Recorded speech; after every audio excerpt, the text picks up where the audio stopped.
আসসালামু আলাইকুম, সবাই কেমন আছেন? আশা করি সবাই অনেক ভালো আছেন। তো নামাজ পড়ে আসলাম, এখন খাইতে বসবো। তো দেখি আপনাদের ভাবে জিজ্ঞেস করবো কি রান্না করছে আজকে শুক্রবার। তো জোয়ার নামাজ পড়ে আসলাম কিছু আগে। তো কারা জন্য আমার জোয়ার নামাজ পড়ে খাইতে বসতেন অবশ্যই কিন্তু কমেন্টে জানাবেন। তো চলুন দেখি আপনাদের ভাবে কি রাঁধছে আজকে, তাকে জিজ্ঞেস করবো। কিসে কেমন আছো?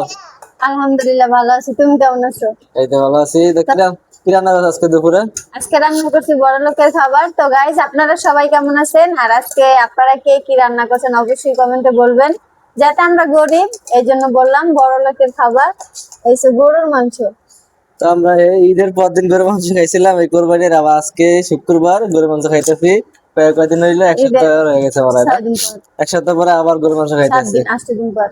তো তাও এলো তো আমার খাইতেছি, এটা আলহামদুলিল্লাহ। এমন লোক আছে যায় দেখো ঈদের দিনে গরুর মাংস খাইতে পারে না, তাই না?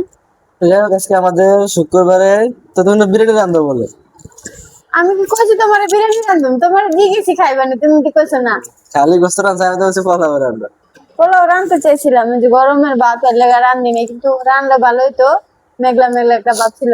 যাই হোক গাইস, আজকে আমাদের দুপুরে, আজকে শুক্রবারে খাওয়া হয়েছে যদি দুপুরে। খাও পোলাও তাহলে রাত্রে রান্না দিমু, সমস্যা নাই। সবাই ভাত খাও রাত্রে। যাই হোক, আমাদের আজকে দুপুরে খাওয়া হয়েছে গরু মাংস আর হয়েছে ভাত। তো কেমন হয়েছে অবশ্যই কমেন্টে জানাবেন। তো আজকে জুমার নামাজ পড়ে কে কি দিয়ে ভাত খাইতেছেন অবশ্যই কিন্তু আমাদের ভালো আছে মানুষরা গরম ভাত কমেন্টে খেয়ে জানাবেন। তো রাত্রে। সবাই ভালো থাকবেন, আসসালামু আলাইকুম। ভাত খেয়ে আবার কথা হবে আপনাদের সাথে।